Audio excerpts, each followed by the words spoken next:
बिस्मिल्लाहिर्रहमानिर्रहीम। अस्सलाम वालेकुम नाज़रीन, बात यह है के साथ मैं हूँ हिना आदिल। नाज़रीन, वतन अजीज की सियासत के रंग ढंग ही निराले हैं। मंजरनामा बदलते ही जहाँ चेहरे और किरदार बदलते हैं, वहीं कभी कभी बीमार भी बदल जाते हैं। हमारी सियासी अशराफिया अगर इख्तिदार में हो तो इन्हें सर दर्द भी नहीं होता और इख्तिदार से निकलते ही इन पर लर्जा तारी हो जाता है। जहाँ चंद कदम चलना मुहाल दिखाई देता है, वहाँ कुर्सी इख्तिदार का सफर तय होते ही सारी बीमारियां उड़न छू हो जाती हैं। जो कभी लड़खड़ाते हुए पेशियों पर हाजिरी से गुरेजा होते हैं, मंजरनामा बदलते ही भले चंगे और भागे फिरते नजर आते हैं।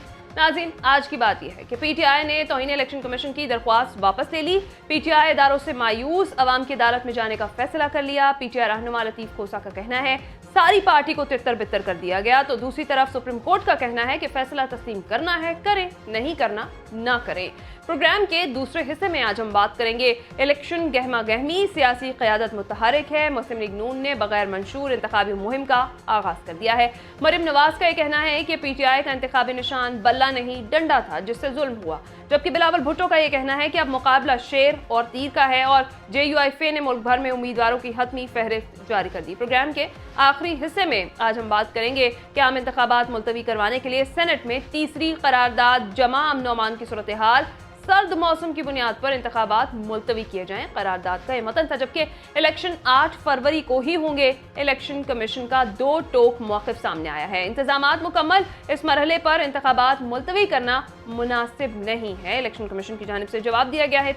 ये जो तमाम टॉपिक्स हैं इन पर आज हम बात करेंगे। हमारे साथ मौजूद होंगे रिजवान रजी साहब, सलमान आबिद साहब, राजा आमिर अब्बास साहब और हमें ज्वाइन करेंगी आसमा वदूद साहिबा। मैं आपसे आगाज़ करूंगी सलमान आबिद साहब। पीटीआई ने सुप्रीम कोर्ट से इलेक्शन कमीशन के खिलाफ जो तौहीन अदालत की दरख्वास्त थी वो वापस ले ली है। एक बड़ी सियासी जमात को इंतखाबी निशान ना मिलना क्या इंतखाबात की शफाफियत पर आपके ख्याल में बड़ा सवाल नहीं है? देखिए, मेरा ख्याल है, जितना मैंने मुताला किया हुआ है, ये दुनिया की तारीख का शायद पहला ही ऐसा इलेक्शन होगा जिसमें डेमोक्रेटिक प्रोसेस के अंदर एक पॉपुलर पार्टी को का जो इंतखाबी निशान है वो भी खत्म कर दिया गया, बल्कि उनकी पॉलिटिकल शनाख्त जो है एज पार्टी वो भी खत्म कर दी गई और मुस्तकबिल के लिए एज उनकी पार्टी के लिए जो रास्ते बंद किए गए हैं उसकी रिफ्लेक्शन आ गई है।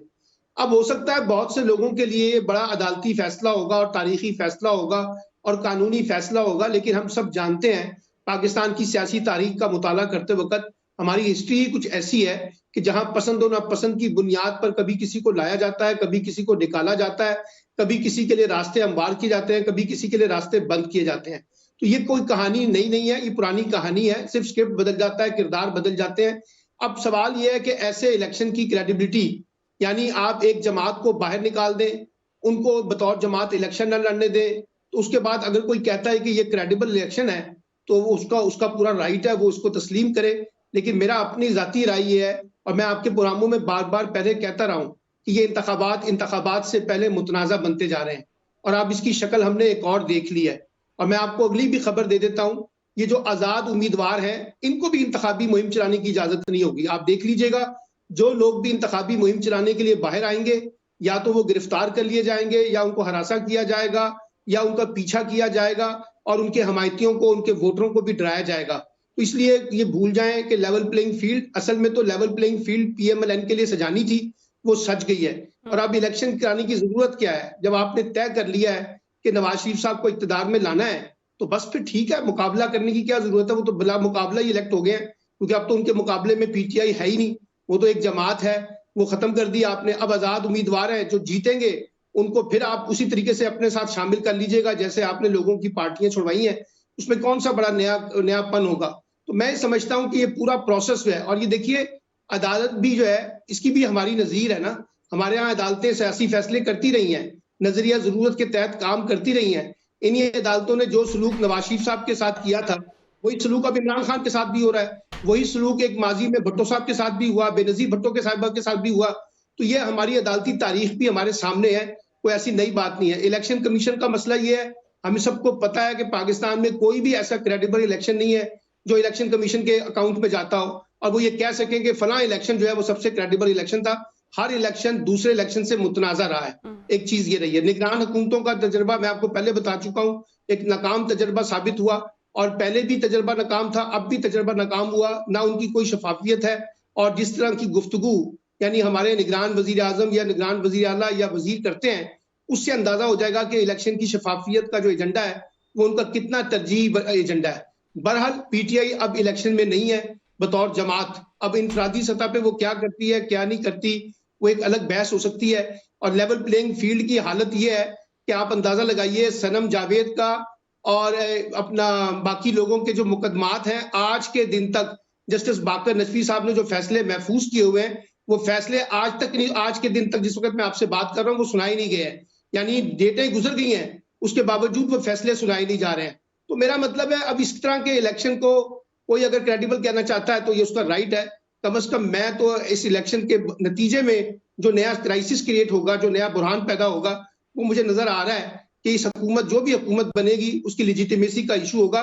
और ये मैं नहीं कह रहा, खाकान अब्बासी साहब के बकौल जो साबिक वजीर आजम भी है, मुस्लिम लीग नून में हुआ करते थे, अब तो छोड़ चुके हैं, उनके बकौल डकैती की बुनियाद पर बनने वाली हुकूमत जो है वो नवाज शरीफ साहब के लिए ज्यादा मसला पैदा करेगी। अच्छा, आसमा वदूद साहिबा, देखा जाए तो इलेक्शन 2024 में पीटीआई के इंतखाबात में हिस्सा लेने पर रुकावटें, परेशानियां, एक अदालत तो कभी दूसरी अदालत, मुश्किलात, कई सवाल उठे, कभी रिलीफ मिला, कभी तकलीफ, मुकदमे, दलाइल, उम्मीद, मायूसी, फिर आखिर फैसला भी सुना दिया गया कि पीटीआई को बल्ले का निशान तो नहीं मिलेगा, बल्ला छिन गया है पीटीआई से। क्या आपको लगता है कि वाकई पीटीआई अब तितर बितर हो जाएगी?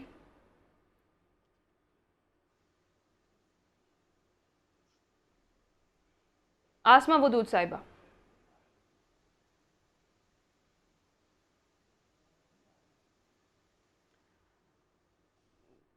आसमा वदूद साहिबा से भी बात करते हैं। रजी साहब, आपकी जानिब आ जाती हूँ। आपको नहीं लगता कि एक बड़ी सियासी जमात जो है उसे इंतखाबी निशान ना मिलना इंतखाबात की शफाफियत पर बड़ा सवाल होगा? देखिए, इंतखाबात की शफाफियत पर तो 2002 के अंदर भी होना चाहिए था, जब पार्टियों के ऊपर पाबंदी लग गई थी। 1985 में भी होना चाहिए था। 2018 में भी बहुत बड़ा सवाल होना चाहिए था, जब पीएमएलएन से इंतखाबी निशान ले लिया गया था। हमारे जो यूथिये भाई हैं उनकी हर बात जो है वो तारीख में पहली मर्तबा होती है। इसलिए जो है वो देखिए, पीटीआई को अपने पार्टी इलेक्शन करवाने और उन इलेक्शन का रिकॉर्ड रखने से किसी ने बाहर से जाके नहीं रोका था। उन्होंने जितने भी क्लेम किए हैं उन क्लेम की सपोर्ट के अंदर उन्हें जब भी कहा गया कि कोई डॉक्यूमेंट पेश कर लीजिए, हत्ता कि उनको तो चूंकि पैसे पकड़ने की आदत है और अंधाधुंध पकड़ने की आदत है, उन्होंने तो अपने अरकान से 50,000 रुपया जो फी कंटेस्टेंट लेना था वो भी लिया होगा। पता नहीं लिया होगा कि नहीं लिया होगा, लेकिन उसकी कोई डॉक्यूमेंट्री एविडेंस कोई नहीं थी।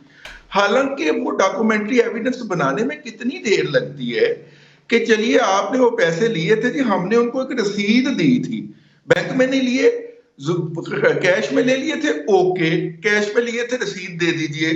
आपने कोई रसीद बुक बनाई होगी जिससे आपने रसीद काट के दी होगी, कुछ भी नहीं था।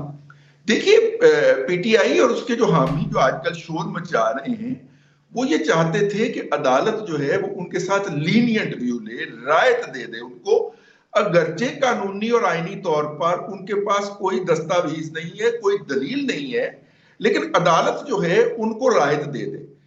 देखिए, कानून के मुताबिक आप अमल करने का तो मुतालबा कर सकते हैं, लेकिन रायत देना अगले का प्रीरोगेटिव होता है। मुअज़्ज़ज़ अदालत ने रायत नहीं दी, इसके ऊपर उनको गालम गलोच नहीं की जा सकती, उनके ऊपर तनकीद नहीं की जा सकती और मीडिया के ऊपर बैठ के बैन नहीं किए जा सकते कि जनाब एक सबसे मकबूल पार्टी को जो है वो इलेक्शन की दौड़ में से बाहर कर दिया गया। किसी ने नहीं किया, उस पार्टी ने खुद अपने आप को इलेक्शन की दौड़ से बाहर किया। मेरी भी बड़ी ख्वाहिश थी कि उनको बल्ला मिले और मैं जो था इस प्रोग्राम में भी कहता रहा हूं, लेकिन लास्ट प्रोग्राम अगर आपको याद हो तो दलाइल चल रहे थे। मैंने उस वक्त भी अर्ज किया था कि मेरे ख्याल में मामला 50-50 तक पहुंच गया, क्योंकि मैंने लाइव सारे दलाइल सुन लिए थे उनके। तो उनके पास तो कोई कागज ही नहीं था, कोई दस्तावेजी सबूत ही नहीं था। अब अदालत क्या करे? यहाँ एक सूरत हो सकती थी कि साकिब निसार साहब की अदालत लगती और वो लेक्चर देते और 2-4 एमपीए तो वो वैसे ही रिजाइन करवा दिया करते हैं, रिकॉर्ड के ऊपर है वो। फिर वो बर्तन उठा उठा के मारती, फिर वो जाके शेख रशीद की इलेक्शन मुहिम चलाती, तो फिर हो सकता है अदालत गालियों से बच जाती। लेकिन चूंकि अदालत ने ये सारी बातें नहीं की हैं, तो इसलिए वो इस बात की सजावार है कि उसको रिव्यू किया जाए, उसके ऊपर तनकीद की जाए और कहा जाए कि आइंदा इलेक्शन जो है वो कंट्रोवर्शियल होने जा रहे हैं। मुझे आइंदा इलेक्शन के अंदर 96-97 वाले इलेक्शन का रेप्लिका लग रहा है। अच्छा जी, ठीक है। राजा आमिर अब्बास साहब, लतीफ कोसा ये कहते हैं कि इलेक्शन कमीशन कहता रहा, मान लेते हैं इंट्रा पार्टी इलेक्शन जो है उसमें खराबियां हुई, लेकिन ये कौन होते हैं फैसला देने वाले? तो पीटीआई खुद मान भी रही है कि इंट्रा पार्टी इलेक्शन में खराबियां हुई हैं, तो फिर गिला क्यों कर रहे हैं?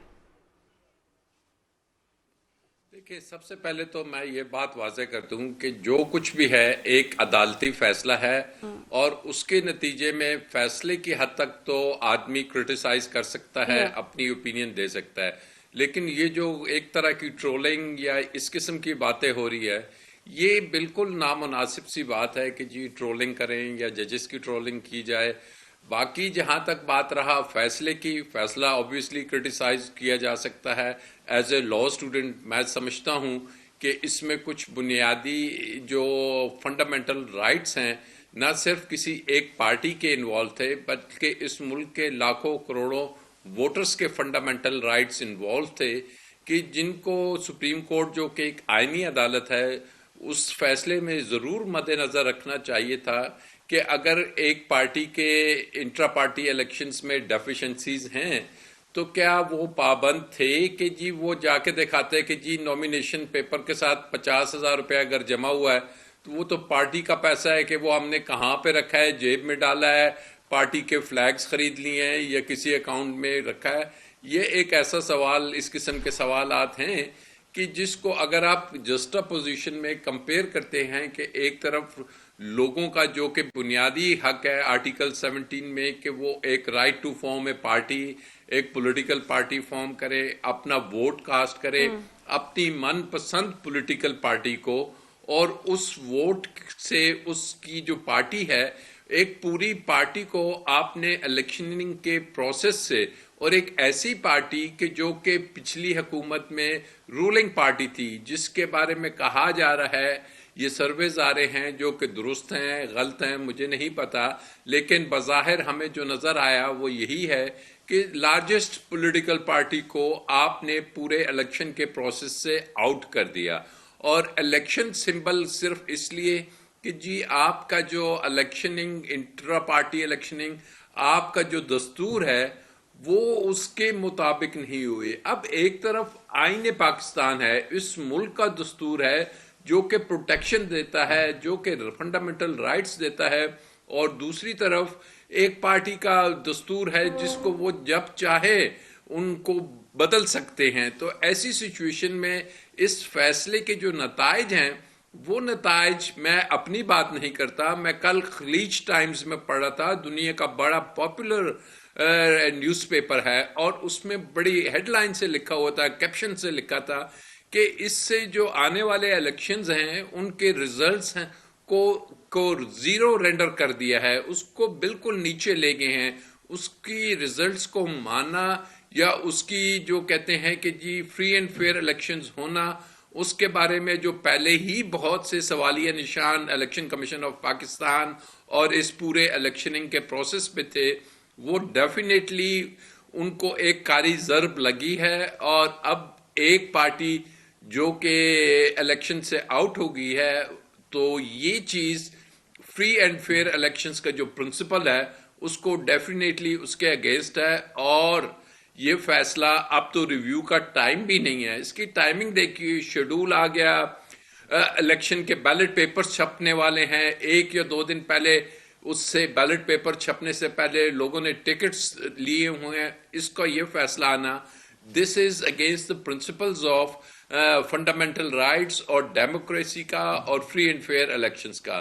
तो इस फैसले को मैं अपनी नज़र में बिल्कुल इससे डिसएग्री करता हूँ। ठीक है, आसमा मौदूद साहिबा, आप क्या कहेंगी? ये जो फैसला है, एक बड़ी सियासी जमात है, उसको इंतखाबी निशान नहीं मिला, इंतखाबात की शफाफियत पर सवाल नहीं उठेगा? देखिए जी, इंतखाबात तो शफाफ, फेयर एंड फ्री अब होना मुमकिन ही नहीं है ना। एक पार्शियलिटी, एक साइड लाइन आपकी इलेक्शन कमीशन ने already in the first step ही ले लिया है।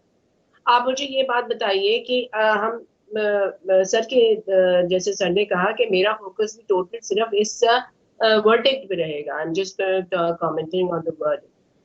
आप मुझे ये बताइए कि इस वर्डिक्ट की कोलैटरल डैमेज का मैग्नीट्यूड हमने अंडर कंसिडरेशन किया है कि इसकी कोलैटरल डैमेज और अल्टीमेटली इसको ये किसको जाके हिट कर रहा है। एक लॉजिकल बात है कि एक पार्टी की internal mechanism, internal operation, internal hierarchy, इससे तो एक कॉमन मैन का कोई ताल्लुक ऐसा होता ही नहीं है। They are distinctly related. Voter की मैं बात कर रही हूँ, मैं मेंबर्स की बात नहीं कर रही। They are not related. They just, उनका जो राइट ऑफ वोट प्रिजर्व इस बात पे डिपेंड नहीं करता कि आपकी पार्टी का इंटरनल मैकेनिज्म क्या है।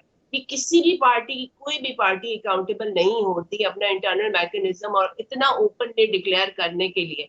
और जहां पे आपकी कोलैटरल डैमेज अवाम हो, जहां अवाम इज गेटिंग हैम्पर्ड, जहां लोग अनकाउंटेबल, हमें इस वक्त कोई नहीं पता है, ये रूलिंग पार्टी थी, अभी भी बहुत पॉपुलर है, we don't know the magnitude of the collateral damage this verdict is important. और जहां तक एक और बात मैंने आपको सर ने भी की, मैं से थोड़ा सा एनहांस करूंगी। यहाँ पे प्रॉक्सिमिटी, जो प्रॉक्सिमिटी का क्वांटम है ना, वो तो बिल्कुल चिकना चूर हो गया है ना।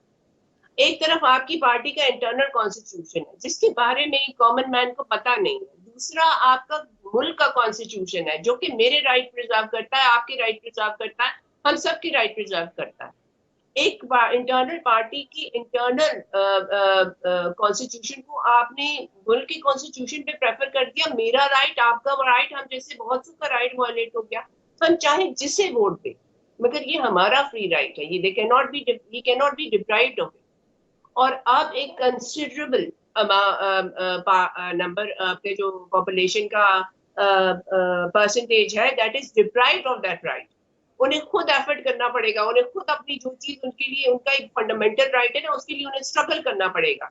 दे are exposed to unnecessary anxiety just because of this whole situation. ऐसा बिल्कुल भी नहीं होना चाहिए था। जहां तक आपने कहा फ्री एंड फेयर इलेक्शन की अब दूर दूर तक नहीं हो। अच्छा, क्योंकि आपने बेसिकली एक ऐसी ना सिर्फ ये फ्री एंड फेयर इलेक्शन नहीं होंगे, ये एक आपका हैवक बर्पा कर देगा इलेक्शन के बाद। एक हॉर्स ट्रेडिंग की आपके पास एक तूफान आ जाएगा। हमारी ऑलरेडी सिस्टम में इतने रिपल्स एंड रिडल्स हैं, इतने क्या कहते हैं ड्रामेटिक ट्विस्ट एंड टर्न्स आते रहते हैं। अचानक आपके जो सिंध हाउस और न जाने कहाँ कहाँ पे एक अजीबोगरीब किस्म के सिनेरियोस बनते रहते हैं। अभी हमने 16-17 महीने पहले देखा है, कोई बहुत दूर की बात नहीं मैं कर रही। उस सिचुएशन में, उस डेमोक्रेटिक मैकेनिज्म में, एक इवॉल्विंग डेमोक्रेसी में आप एक इतना बड़ा चंक आजाद उम्मीदवारों को आप सिस्टम में ला रहे हैं और विद अ कंसिडरेबल पॉसिबिलिटी कि वो लोग जीतेंगे because they have the support of a popular party that don't have any presence in the parliament. तो ये हमने डेमोक्रेसी को किस रास्ते पे डलवा दिया है। इसकी जो डैमेजेस है उनको हमने कंसिडर करने की कोई हमारी हम इस तरफ हमने सोचा ही नहीं कि व्हाट वी आर डूइंग हम ऑलरेडी एक डिलेड डेमोक्रेसी है। ऑलरेडी हम पिछले 18 महीने में एक अजीबोगरीब किस्म की लैबिरिंथ में से गुजर रहे हैं। और उसके बाद आगे हम एक समंदर से निकले नहीं थे, दूसरा समंदर आगे है। एक क्राइसिस से निकलते नहीं है, दूसरा क्राइसिस हमारे लिए ऑलरेडी बात यही है, एक क्राइसिस से निकलते नहीं है, दूसरे क्राइसिस जो है वो भी आगे हमारे इंतजार में ही बैठा होता है। ब्रेक पर जाएंगे, ब्रेक के बाद नाज़रीन जब वापस आएंगे तो बात करेंगे। इलेक्शन गहमा गहमी है, सियासी क़यादत जो है वो मुतारिक दिखाई दे रही है। बिलावल भुट्टो साहब ऐसे में ये कह रहे हैं कि अब मुकाबला शेर और तीर का है। तो सवाल हमारा ये है कि क्या वतन अजीज़ में एक बार फिर से 2 जमातों के राज का आगाज़ हो चुका है? इस पर बात करते हैं इस ब्रेक के बाद।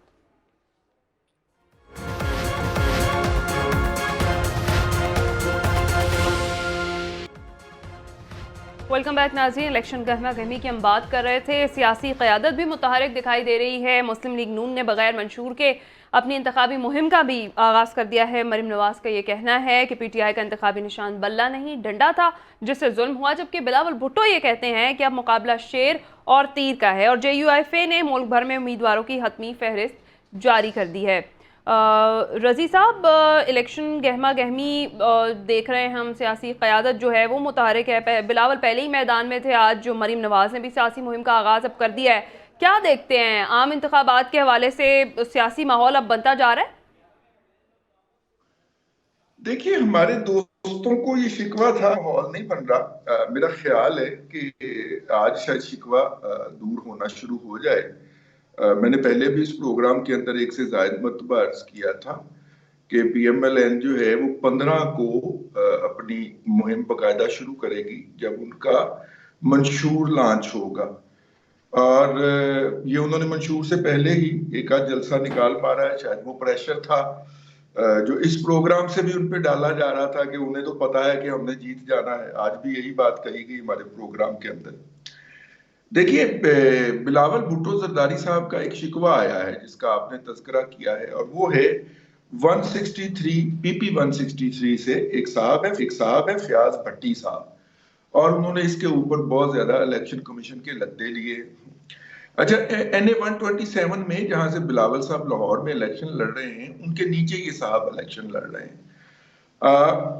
मेरे राय के अंदर बहुत मुनासिब होता कि अगर एक सेट है, लाइक 2 सूबाई असम्बली के लोग इलेक्शन लड़ रहे हैं और ऊपर एक कौमी असम्बली का बंदा भी इलेक्शन लड़ रहा है उसी पार्टी में से, लाइक PTI है जिसको एक इलेक्शन का इंतखाब नहीं मिला, तो अगर उस हल्के की हद तक उन तीनों लोगों को एक निशान दे दिया जाता तो लोगों को पहचानने के अंदर आसानी हो जाती। बिलावल साहब का निशान अब और है, मेरा ख्याल तीर है, और उनके साथ जो जुल्फकार अली बदर साहब जो हैं उनका इंतखाबी निशान भी तीर है। लेकिन ये फयाज भट्टी साहब ये उन्हीं के पैनल के अंदर शामिल है और दूसरी सूबाई असम्बली की सीट के अंदर है। फयाज भट्टी साहब जो थे वो इलेक्शन की रात तक, मेरे ख्याल 13 की रात तक IPP के अंदर थे बकायदा। अच्छा। और 13 को रात को उन्होंने जाके देने की कोशिश की या वो पहुंच नहीं पाए। वो IPP से छोड़कर पीपल्स पार्टी में शमूलियत अख्तियार करने का जो अपना उनका था, वो जिसको कहना चाहिए बयान हल्फी, वो जमा करवाने गए तो आगे वो दफ्तर बंद था जहां से उन्होंने वो जमा करवाना था। तो अगले दिन जाके उन्होंने दिया तो इलेक्शन कमीशन ऑफ पाकिस्तान ने वो कबूल करने से इनकार कर दिया। उन्होंने कहा कि जी आपने वक्त पे जमा नहीं करवाया, फिर इसलिए इसी निशान के ऊपर आप गुजारा करें। इसके ऊपर बिलावल साहब बोल रहे हैं। मेरा ख्याल है कि अगर वक्त पे जमा करवा देते तो उनको भी वही निशान मिल जाता, तीर वाला। अब आ जाइए, एक बात मेरी बहन ने अभी पिछले सेगमेंट के अंदर फरमाई कि इसका अवाम से कोई ताल्लुक नहीं है। मेरा ख्याल है कि ये बात मुनासिब नहीं है। अगर पार्टी के इंटरनल मैकेनिज्म का कानून और अवाम से कोई ताल्लुक ना होता तो फिर पार्टियों को इस अमर का पाबंद ना बनाया जाता कि वो अपने फाइनेंशियल ऑडिट करें। पार्टी को पैसे मिलते हैं, वो जहां पे मर्जी खर्च करे, ऐसा नहीं होता। दुनिया के किसी मुल्क के अंदर ऐसा नहीं होता। मैं चैलेंज करता हूं, दुनिया के किसी मुल्क के अंदर पार्टी अगर फंडिंग लेती है तो उसको हिसाब देना पड़ता है। अमेरिका के अंदर भी ऐसा ही होता है, वहां पे पार्टी कारपोरेट से फंडिंग लेती है, उसका पूरा ऑडिट करके जमा करवाया जाता है। अब पता नहीं दुनिया भर के अंदर जमहूरियतें पार्टियों के ऊपर नजर रखने की क्यों बात करती हैं। हमारे यहाँ इलेक्शन कमीशन में यही कुछ कहा कि जनाब आपकी पार्टी है, कानून के अंदर आपने ये लिख के दिया है। अब आप कहें कि जी दूसरों ने नहीं करवाया, तो दूसरों ने अपने पार्टी आइन के अंदर वो लिख के ही नहीं दिया जो आपने लिख के दिया है। आप भी तरमीम कर देते ना। सही। आप कहते हैं कि जनाब हम इलेक्शन का प्रोसेस जो है उसको तब्दील करते हैं, आप तरमीम कर देते। आपको जो है आपसे 2017 के अंदर भी बदला लिया गया था और फिर उस वक्त भी इलेक्शन ना करवाने का था। वो खबर आज सर्कुलेट हो रही है सोशल मीडिया के ऊपर, और उस वक्त आपको रिलीफ मिल गया था। उस वक्त अदालतें बहुत अच्छी थी, उस वक्त अवाम की नुमाइंदगी भी हो गई थी, लेकिन उस वक्त हेलीकॉप्टर चलने भी बड़े अच्छे थे, उस वक्त जहांगीर तरीन के जहाज भी बहुत अच्छे थे। लेकिन आज अगर अदालत ने वो रायत नहीं दी तो इसके ऊपर फंडामेंटल राइट की हांडी चढ़ा के बैठ जाना, मेरा ख्याल है कि ये थोड़ी सी ज्यादती की बात है, फंडामेंटल राइट के साथ भी और जिनके फंडामेंटल राइट है उनके साथ भी। पहली बात है। दूसरी बात यह है कि अगर वो, अगरचे ये मुनासिब नहीं है और ऐसा नहीं होना चाहिए था, मैं फील करता हूं कि उस पार्टी को अगर आपने एक इंतखाबी निशान नहीं देना था तो दूसरा ही दे देते, लेकिन फिर सवाल पैदा होता है किस कानून के तहत देते। लेकिन जो मैंने अर्ज किया है कि कॉन्स्टिट्यूएंसी लेवल पे तो उनको जो भी उनके कैंडिडेट थे, तीन ही होते हैं या चार होते हैं, 4 सूबाई के एक कौमी का, उनको उसके ऊपर एक निशान दिया जा सकता था ताकि उनको इलेक्शन कैंपेन चलाने के अंदर आसानी रहती। अच्छा। लेकिन मेरा ख्याल है वो फैसला इतना आखिरी वक्त में आया है कि शायद ये भी मुमकिन नहीं रहा था। तो इसलिए फयाज भट्टी साहब का तो ये मामला है जो मैंने ब्रेक के दरमियान इंफॉर्मेशन ली और आपकी खिदमत में मैंने अर्ज की। दुरुस्त। राजा आमिर अब्बास साहब, जिस तरह से हम देख रहे हैं बिलावल भुट्टो पहले ही मैदान में थे, आज मरीम नवाज की भी एंट्री हो गई है, सियासी मुहिम का आगाज कर दिया है, तो देख रहे हैं आम इंतखाबात के हवाले से अब सियासी जो माहौल है वो बनता जा रहा है। देखिए, सियासी माहौल पे आने से पहले अभी जो बात की कि जी एक हलके में उनके कैंडिडेट्स को एक निशान दे दिया जाता, बात जो समझने की है कि ये बड़ी एक बारीक वारदात है कि ये बात सिर्फ इलेक्शन सिंबल की नहीं है, एक पार्टी से इलेक्शन सिंबल लेना। ये बात है कि जब एक पार्टी को इलेक्शनिंग में नहीं आने दिया जा रहा तो आईन पाकिस्तान कहता है कि 70 रिजर्व सीटें हैं जो कि किसी एक हलके के उम्मीदवारों को नहीं मिलनी, जो कि मिलनी हैं पार्टी प्रोपोर्शनेट उनके वोट्स पे जाके। उन 70 नशिस्तों से एक स्ट्रोक ऑफ पेन से, एक अंदरूनी पार्टी के दस्तूर से आपने अलहदा कर दिया, डिसफ्रेंचाइज कर दिया कि जी वो पार्टी 70 सीटों के लिए क्वालिफाई नहीं करेगी। So this amounts to me definitely एक प्री पोल रिगिंग की दुनिया में इससे बड़ी मिसाल नहीं होगी। और अब दुनिया के इलेक्शंस की बात हो रही थी तो दुनिया में कोई मुल्क ऐसा नहीं है कि जिसमें कोई पार्टी जब इलेक्शनिंग में जाती है, पार्टी तो मौजूद है ना अभी भी इलेक्शन कमीशन ऑफ पाकिस्तान के रिकॉर्ड में रजिस्टर्ड है, तो वो बगैर सिंबल के दुनिया में कहीं भी किसी मुल्क में बगैर सिंबल के इलेक्शन पॉसिबल ही नहीं। अब आपका दूसरा सवाल कि जी जो इलेक्शन का माहौल बन रहा है और बिलावल भुट्टो साहब ने कहा है कि जी मुकाबला तीर और शेर के दरमियान होगा। देखिए, ये जो लफ्ज मुकाबला होता है ना, ये मुकाबला होता है कि जब एक रिंग में 2 बॉक्सर आए और अगर आप एक बॉक्सर के हाथ में हथकड़ियां लगा दें और दूसरे को कहेंगे जी बॉक्सिंग शुरू हो गई, तो फिर इसको मुकाबला नहीं कहेंगे, इसको कहेंगे कि जी ये पहले से डिसाइडेड है। अगर आप एक रेस का मैच वो हो रहा है 100 मीटर्स की और एक जो रनर है उसको एक पिस्टल दे दे और वो साथ वाले के घुटनों पे फायर करता हुआ जा रहा है, दौड़ रहा है और उसे इजाजत है इस चीज की, तो इसको हम मुकाबला नहीं कहेंगे। तो ये किसी भी तरीके से वो जो इंतखाबी माहौल जिसकी हमने माजी में देखा, ये किसी भी तरीके से इसको इंतखाबी माहौल नहीं कहा जा सकता। और आगे आप देखेंगे कि जनाब जब इवन इंडिपेंडेंट कैंडिडेट्स को भी जब इजाजत नहीं होगी, जब उन्हें उठाया जाएगा, जब उन्हें परेशानियां होगी, अभी भी हमने देखा कि उनके साथ अरेस्ट हो रहे हैं, उन्हें ले जाया जा रहा है। सो इसको इंतखाबी मुकाबला बिल्कुल मैं नहीं कहूँगा, ये कोई इंतखाबी मुकाबला नहीं हो रहा। यही बिलावल साहब कहा करते थे आज से 1 माह पहले कि जी अगर तो फैसला कर ही लिया गया है तो फिर इतने अरब रुपए इलेक्शन पे जाया करने की क्या जरूरत है। तो यही बिलावल साहब को मैं कोट करते हुए अपनी इस बात को खत्म करता हूँ। ठीक है जी। आसमा हुदूद साहिबा, जिस तरह से अभी बिलावल भुट्टो साहब का जिक्र हो रहा है, वो कह रहे हैं कि मुकाबला शेर और तीर का है। अब तो देख रही हैं आप, एक बार फिर से वतन अजीज में दो जमातों के राज का आगाज हो रहा है।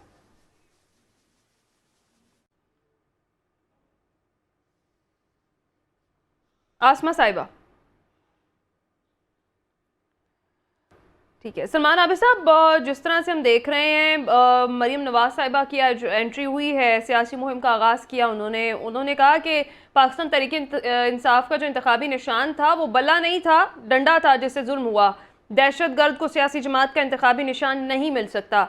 तो जो हमारे साथ हो रहा है, मुखालिफिन के साथ भी वही हो तो हमारी तस्कीन होगी। ये वाला जो रवैया है, ये रवैया कब ख़त्म होगा वतन अजीज़ की सियासत से? देखिए ना, मरियम नवाज को तो सुप्रीम कोर्ट का शुक्रिया अदा करना चाहिए और उस लेवल प्लेइंग फील्ड का शुक्रिया अदा करना चाहिए जो उनका दरीना मुतालबा था कि इमरान खान को जेल में रखा जाए, उनको नाहिल किया जाए और उनकी पार्टी का जो इंतखाबी निशान है वो छीना जाए। वो छीन लिया आपने, वो तय हो गया। अभी रिजवान रजीक साहब कह रहे थे कि कानूनी नुक्ते की नजर से, मैं तो नहीं समझता कि सुप्रीम कोर्ट का ये फैसला किसी कानूनी नुक्ते की बुनियाद पे आया है। इससे पहले भी सियासी बुनियादों पर फैसले हुए हैं। नवाज शरीफ साहब की सजा जो है, क्या नवाज शरीफ साहब का मसला कानूनी था या सियासी फैसला था? भट्टो साहब का कत्ल जो हुआ अदालती, वो आप उसको क्या कानूनी फैसला कहेंगे या सियासी फैसला कहेंगे? बात यह है कि अब हमारे इंतखाबी तारीख को जरा देखें ना, तो हमारे इंट्रा पार्टी इलेक्शन में माशाल्लाह पीपल्स पार्टी के चेयरमैन एक वसीयत के तहत, एक पर्ची के तहत चेयरमैन बने हैं। अब पता नहीं वो इलेक्शन कितना क्रेडिबल होगा, इंट्रा पार्टी इलेक्शन। और उस वक्त सुप्रीम कोर्ट ने क्या किया, इलेक्शन कमीशन ने क्या कर लिया और बाकी सियासी जमातों के इंट्रा पार्टी इलेक्शन को किस तरह से रिव्यू किया। हम सबको पता है कि ये एक सियासत हो रही है और ये सबको पता था कि एक जमात के ऊपर जो इस वक्त अताब है वो रहेगा और उनको स्पेस नहीं मिलेगी और ये तय हुआ कि स्पेस नहीं मिलनी है। अभी एक और बात हुई ना कि जी अपना उसके फैसले के ऊपर अब माशाल्लाह मतीउल्लाह जान का तबसरा पढ़े, असद तूर का पढ़े, नसीम जहरा का सुने, अहमद मीर को सुने, मालिक साहब को सुने, मजहर अब्बास को सुने। कोई है जो ये कह रहा है कि ये फैसला कानूनी बुनियादों पर हुआ है? सब कह रहे हैं कि सियासी बुनियादों पर हुआ है और चीफ जस्टिस के ऊपर तनकीद भी की जा रही है, अदलिया पे तनकीद भी की जा रही है। रजी साहब मैं ये समझता हूँ, नहीं रजी साहब का राइट है, वो कहते रहे, बहुत से लोग कह रहे होंगे, लेकिन अब ये जो रजी साहब कह रहे हैं वो मुझे तो नहीं कहना ना, मुझे तो कुछ अपनी बात करनी है। दूसरी बात यह है कि आपने पूछा दो जमाती निजाम, ये दो जमाती निजाम का फैसला वोटरों ने थोड़ी किया है, अवाम ने थोड़ी किया है, सियासत ने थोड़ी किया, जमहूरियत ने तो नहीं किया। ये तो फैसला अदलिया ने कर दिया। जब आपने एक जमात को बाहर निकाल दिया तो इसका मतलब है आप कह रहे हैं दो जमाती निजाम है। चले जी, दो जमाती निजाम की बुनियाद पे चला ले और एक तरफ डुगडुगी बजाए अपना बिलावल साहब और दूसरी तरफ मरियम या नवाज शरीफ साहब, इनका मुकाबला होगा, वो जीत जाएंगे। लेकिन जो बात अभी इन्होंने की कि बुनियादी तौर पे इस इलेक्शन के बाद जो आजाद हैसियत से इलेक्शन जीत कर आएंगे पीटीआई के लोग, अगर तो सबसे पहले मंडी लगेगी ना, उनको कहा जाएगा कि आप अपनी वफादारियां जो है वो मुस्लिम लीग नून के साथ या इत्तेहादी जमातों के साथ जोड़ें और पीटीआई से लाताल्लुकी का ऐलान करें। और अभी कहा गया कि राजा साहब ने कि जनाब वो जो रिजर्व सीट्स है सारी की सारी वो सिर्फ नेशनल असेंबली में नहीं खत्म होंगी, वो चारों सूबाई असेंबली में भी खत्म हो जाएंगी। फिर मार्च में जो सेनेट के इंतखाबात है उसके ऊपर भी उसका इंपैक्ट होगा। तो मेरा मतलब है जब आप इस तरह के फैसले करेंगे तो उससे कौन सी भाई पॉलिटिक्स मजबूत होने वाली है, कौन सी जमहूरियत मजबूत होने वाली है, कौन सा आइन और कौन सा कानून मजबूत होगा। और ये इलेक्टोरल कैंपेन जो चल रही है, ये तो देखिए ना, असल मुकाबला पंजाब में था पीटीआई वर्सेस पीएमएलएन, हम सब कहते रहे, उसमें से एक पार्टी को आपने निकाल दिया बाहर। तो अब मुकाबला क्या है? अब तो मुकाबला कोई नहीं है। अब तो नवाज शरीफ साहब जीते हुए वजीर आजम है, जब चाहे इलेक्शन से पहले भी हलफ उठा सकते हैं, अलग इलेक्शन के बाद भी उठा लें। हलफ तो उन्होंने ले लिया है। पीपल्स पार्टी पंजाब में अपने लिए दौड़ लगाने की कोशिश कर रही है, वो कितनी कामयाब होगी वो एक अलग बहस है। और आप देखिएगा यही दो जमातें पीपल्स पार्टी और पीएमएलएन मिलकर अगली हुकूमत मुश्तरका तौर पे बनाएंगे और मुमकिन है कि बिलावल भुट्टो साहब दोबारा वजीर खारजा होंगे इस हुकूमत की, जिस वक्त इनके ऊपर तनकीद कर रहे हैं। जब ये इक्तदार की बंदरबांट होगी तो उस वक्त ये दोनों जमातें इकट्ठी मिलकर इक्तदार के हिस्सेदार होंगी। तो मेरा मतलब है हम अपनी सियासत को खुद ही तमाशा बना रहे हैं ना, मुझे की जरूरत क्या है? यानी अगर नवाज शरीफ साहब के दौर में नवाज शरीफ साहब से गलत हुआ, पीपल्स पार्टी के दौर में माजी में पीपल्स पार्टी से गलत हुआ, बेनजीर के साथ गलत हुआ, भट्टो साहब के साथ गलत हुआ, तो आज वही खेल हम इमरान खान के साथ भी कर रहे हैं। तो फर्क क्या पड़ रहा है? करते रहे, आपका अपना स्टाइल है। इसी तरीके से अगर हमने सियासत को और जमहूरियत को चलाना है तो चलाते रहे, इसमें कौन सा मसला है? चलें, ठीक है, आपको ऐसा लगता है। ब्रेक पर जाएंगे नाज़रीन। ब्रेक के बाद जब वापस आएंगे तो बात करेंगे। अभी हम इलेक्शन गहमा गहमी की बात कर रहे थे, दूसरी जानिब इंतखाबात मुलतवी किए जाएं, सेनेट में तीसरी करारदाद भी जमा हो गई है। माजरा क्या है, इस पर बात करते हैं इस ब्रेक के बाद।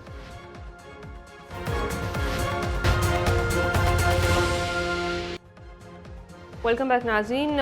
एक तरफ हम इंतखाबी गहमा गहमी की बात कर रहे हैं तो दूसरी जानिब आम इंतखाबात मुलतवी कराने के लिए सेनेट में तीसरी करारदाद भी जमा करा दी गई है। अमन अमान की सूरत हाल, सर्द मौसम की बुनियाद पर इंतखाबात मुलतवी किए जाएं, ये उस करारदाद का मतन है। जबकि इलेक्शन 8 फरवरी को ही होंगे। इलेक्शन कमीशन का भी दो टोक मौक़िफ़ सामने आया है। इंतजामात मुकम्मल हैं, इस मरहले पर इंतखाबात मुलतवी करना मुनासिब नहीं है। इलेक्शन कमीशन ने ये जवाब भी दिया है। रजी साहब, तीसरी करारदाद भी अब जमा हो गई है, क्या माजरा है ये? पहली करारदाद जमा करवाई थी दिलावर साहब ने, सेनेटर दिलावर साहब ने। दूसरी करारदाद जमा करवाई थी सेनेटर हिदायतुल्लाह साहब ने, और तीसरी करारदाद जमा हुई है सेनेटर बिलालुर रहमान साहब की तरफ से। ये तीनों असहाब जो हैं, इनका ताल्लुक पेशावर के मारूफ, पेशावर कह रहा हूं, केपी के मारूफ टबैको ग्रुप से है। उसकी मजीद तफसीलात जो है वो हम यहाँ पे बैठ के नहीं करते, लेकिन ये टोबैको ग्रुप वाला, ये 6 का ग्रुप है और माशाल्लाह टोबैको ग्रुप जो है वो इनको कहा जाता है। और इनका ये ख्याल है कि इलेक्शन जो है उनको मुलतवी कर दिया जाए। अच्छा, इनका जो ताल्लुक है वो मोहम्मद एजेंसी से बनता है। पीछे से अगर हम देखें, मोहम्मद एजेंसी के अंदर संगलाख पहाड़ है और इन्होंने अपनी जो करारदाद जमा करवाई है, इन्होंने वहां पे रहनुमाई फरमाई है कौम की कि वहां पे बर्फबारी होती है और बर्फबारी में आना जाना मुश्किल होता है। हमें बताया गया कि मैंने जब पता किया कुछ अहबाब से वहां पे, तो उन्होंने कहा कि वो जो जिस इलाके का इन्होंने जिक्र किया उसके एक किनारे में एक छोटा सा पहाड़ है जिसपे कभी कभार किसी मतलब मुख्तलिफ साल छोड़ के बर्फबारी हो जाती है। तो यूं इनका ये नुक्ता नजर के इनके इलाके के अंदर बर्फबारी हुई पड़ी है और लोग आ जा नहीं सकते, वो बिल्कुल फ्रिवलस और बेबुनियाद है। अच्छा, ये कौन से लोग हैं? ये बुनियादी तौर पे वो लोग हैं जिनके बारे में अगर आपको याद हो तो बानी पीटीआई ने अपनी पार्टी के अंदर एक इंक्वायरी कमेटी बनाई थी और उस इंक्वायरी कमेटी ने सेनेट इलेक्शन के अंदर वोट बेचने की बुनियाद के ऊपर अपने बहुत सारे अरकान को पार्टी से निकाला था। कहा यह जाता है कि ये मुबैना तौर पे वो वोट बेचने वाले हैं, लेकिन इसमें यह भी है कि दिलावर साहब जो है, जब ये सेनेटर मुंतखब हो गए थे तो इन्होंने नवाज शरीफ साहब से आके मुलाकात की थी जेल में जाने से पहले, और इन्हें यकीन दिलाया था कि ये जनाब PMLN के साथ रहेंगे, बल्कि जेल में जाने के बाद, मतलब इस तरह की कोई इनकी मुलाकात है। लेकिन इन्होंने सेनेट की जो है वो वेबसाइट, वहां पे ना तो इन्होंने अपनी अफिलिएशन चेंज करवाई कि जी मैं PMLN में चला गया हूं, वहां पे इंडिपेंडेंट लिखा हुआ है, ना उन्होंने सेनेट के अंदर अलग से नशिस्तों का मुतालबा किया, बल्कि ये उस 6 के ग्रुप का हिस्सा रहे। बाकी 2 जो हैं उनका भी दाखिला इसी तरह का ही है, मतलब वो किसी ना किसी पार्टी के साथ तो एसोसिएट रहे। अच्छा, ये 6 का ग्रुप जो है, ये PTI की पूरी हुकूमत के दौरान उन्होंने जो भी कानून साजी करनी होती थी ये उनका सहूलतकार रहा है और इसने सारी की है। अच्छा, लेकिन मजे की बात मैं आपको अर्ज करूं कि उसके बाद जब हुकूमत बदलती है कौमी असम्बली के अंदर, तो ये 6 का ग्रुप जो है वो उस वक्त की हुकूमत का सहूलतकार बन जाता है और उनकी हर कानून साजी के अंदर जो है वो मददगारी करता है। तो ये अब बारी बारी जो है ये रेजोल्यूशन जमा करवा रहे हैं, अगरचे इनकी रेजोल्यूशन की कोई कानूनी हैसियत नहीं है, कोई बाइंडिंग नहीं है, और उसका जवाब इलेक्शन कमीशन ऑफ पाकिस्तान की तरफ से आ गया है। ठीक है, आसमा साहिबा, आप क्या ख्याल रखती हैं? एक जानिब इंतखाबी गहमा गहमी का जिक्र हो रहा है, जलसे शुरू हो रहे हैं सियासी जमातों के, दूसरी जानिब ये करारदाद एक बार फिर से सामने आ गई है, तीसरी करारदाद जमा हुई है, क्या माजरा है और क्या लगता है इसके पीछे किसका मुफाद है? देखिए ji, basically free and fair election तो एक नेसेसिटी है हमारी, वो लग्जरी नहीं है। इस पूरी सिचुएशन से निकलने के लिए एक फ्री एंड फेयर इलेक्शन जल्द अज जल्द होना जरूरी है। जितना जल्द होगा उतना जल्द हम पॉलिटिकल स्टेबिलिटी की तरफ मूव करेंगे। अभी तो हम एक ऐसे केओस में फंसे हैं कि जिसका हमें फिलहाल कोई क्लाइमेक्स की तरफ अभी ये जा रहा है, अभी इसका एंड तो कहीं दूर दूर तक हमें नजर नहीं आ रहा, जिस मुश्किल में हम अभी हैं। जहां तक आपने बात की ना कि डिले में इंटरेस्ट किसका है, डिले में इस वक्त इंटरेस्ट आप अगर समझें तो मुझे तो समझ नहीं आती कि अगर आप पीडीएम के इत्तेहादी पार्टियों को लें कि वो इस ख्याल से ये सब कुछ करवा रही हैं कि भाई इलेक्शन डिले हो जाए, तो अब तो उनके लिए बिल्कुल ही मैदान खाली रह गया ना। अब तो उन्होंने खुद ही आपस में एक सेट मैच करना है। इसके अलावा तो वो लेवल प्लेइंग फील्ड का तो कोई वजूद अब रहा ही नहीं। उन्होंने तो अपने जो सबसे तगड़ा ओपोनेंट था उसे वो तो तितर बितर हो गया। अब तो वो कहीं पे भी नहीं है। बट हाँ ये है कि खान साहब की एग्जिस्टेंस, खान साहब का पर्सोना, खान साहब की leadership will haunt them for a very long time. तो उसमें अभी ये भी कहा जा सकता है कि they're still on shaky ground, because अभी भी जो एक पीपल एंड लीडर रिलेशनशिप है वो उतना ही इंटैक्ट है। पीटीआई चली गई, बल्ला चला गया, लेकिन लोग अभी भी एक डायरेक्शन में इमरान खान की तरफ देख रहे हैं। उसे अभी भी उन्हें अपना लीडर समझते हैं। जब तक वो बॉन्डिंग मौजूद है तब तक ये उस तरीके से एक खुद को टोटली इंडिपेंडेंट नहीं समझ सकते कि वो जिस तरह चाहे पॉलिटिकली मनूवर करे। तो वो एक सिचुएशन हो सकती है। बाकी अब पीटीआई भी इस वक्त वो क्या चाहेंगी, इस वक्त यही उनके लिए एक सबसे ज्यादा जबरदस्त बात तो हो सकती है कि किसी तरीके से आपको थोड़ा और टाइम आप बाय कर सकें कि आप कम से कम इस सिचुएशन में से निकल सकें। एट द सेम टाइम इस वक्त उनकी पॉपुलैरिटी आसमान पे है। अगर वो टाइम इधर से बाय करते हैं, कल ये पॉपुलैरिटी की वेव ना रही तो क्या होगा। तो इस वक्त ये चीज असेस करना बड़ा डिफिकल्ट है।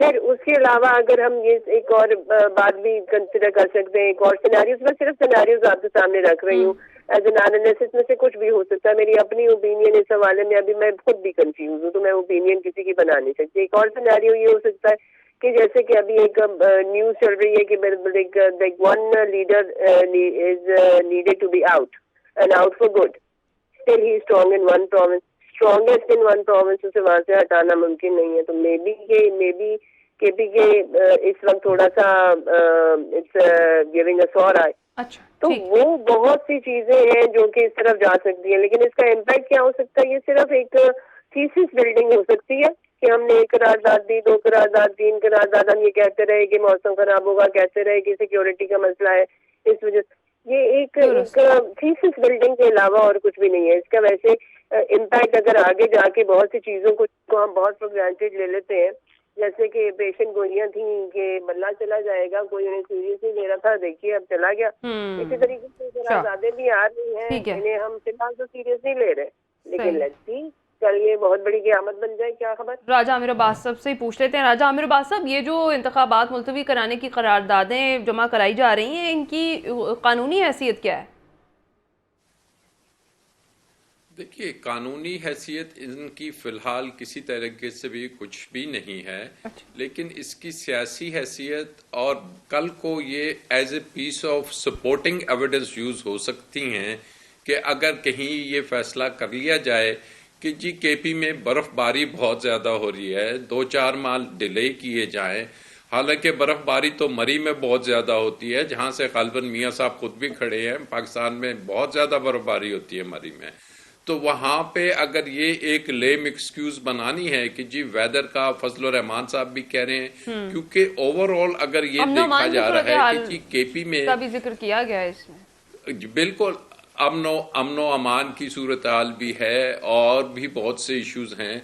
जो सबसे बड़ा इशू है कि जी वहां पे जो पॉलिटिकल मोमेंटम उन्हें नजर आ रहा है या जो कि ग्राउंड पे रियलिटीज नजर आ रही हैं, तो अगर इसको किसी स्टेज पे टैकल करना है, क्योंकि अगर ये सोच है कि जी कहा जा रहा है कि जी 2 सूबे हमारे पास होंगे, एक पार्टी कहती है 2 सूबे हमारे पास होंगे, वफाक उसके पास होगा, जो सा वजीर खारजा फलाना होगा, तो उस जो प्ले बुक है उसमें कहीं केपी फिट फिलहाल होता हुआ नजर नहीं आ रहा।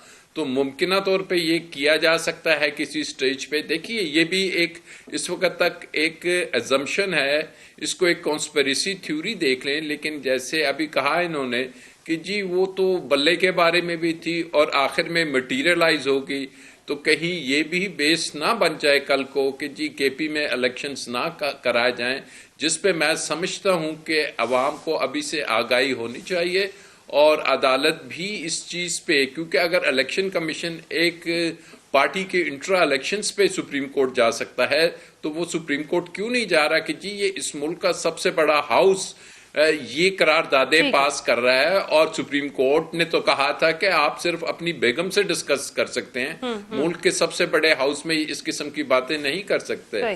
तो ये भी एक तरीके से एक चीज है, डेवलपिंग स्टोरी है। ठीक है जी। सलमान आबिद साहब, आप क्या राय रखते हैं, क्या मामला है और इन करारदादों के पीछे किसका मुफाद और क्या मुफाद पोशीदा हो सकता है?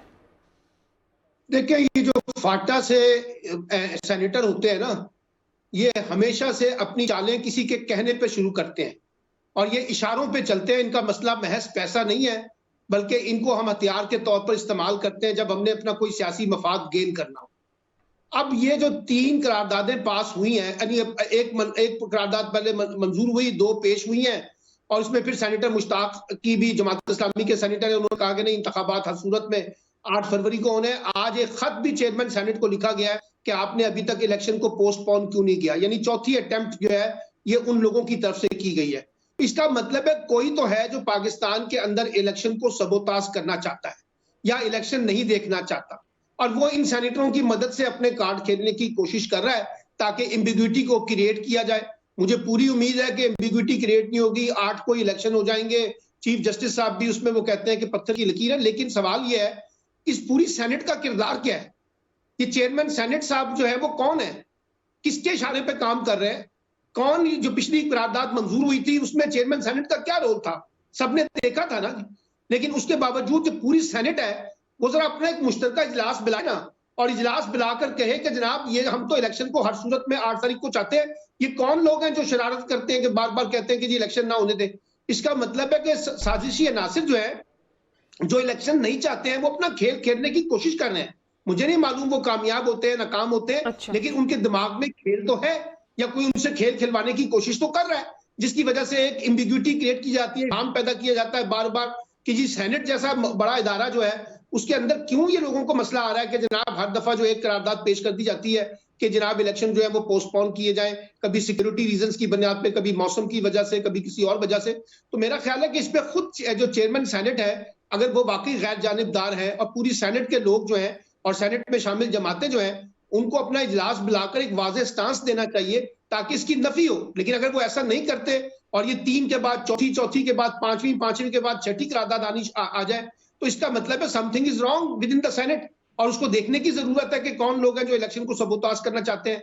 और वो भी चीफ जस्टिस साहब भी थोड़ा सा सोमो ले ले कि भाई ये क्यों आप इस तरह की एम्बिग्विटी क्रिएट कर रहे हैं, जबकि एक चीज तय हो चुकी है, मुल्क इलेक्शन की तरफ बढ़ रहा है और आप जो है वो एक तरफ एम्बिग्विटी क्रिएट कर रहे हैं और दूसरी तरफ हमने इलेक्शन की पूरी एम्बिग्विटी क्रिएट कर दी है कि ये इलेक्शन जो है किस नौयत का होगा, कैसे होगा। बिल्कुल बात पुरस होनी चाहिए इस मामले पर, लेकिन बात वही है कि वतन अजीज की सियासत के रंग ढंग ही निराले हैं। यहाँ पर मंजरनामा तब्दील होते ही चेहरे और किरदार भी बदल जाते हैं। नाज़रीन, आज के प्रोग्राम से इतना, अपना ख्याल रखिएगा, फीडबैक जरूर दीजिएगा। अल्लाह।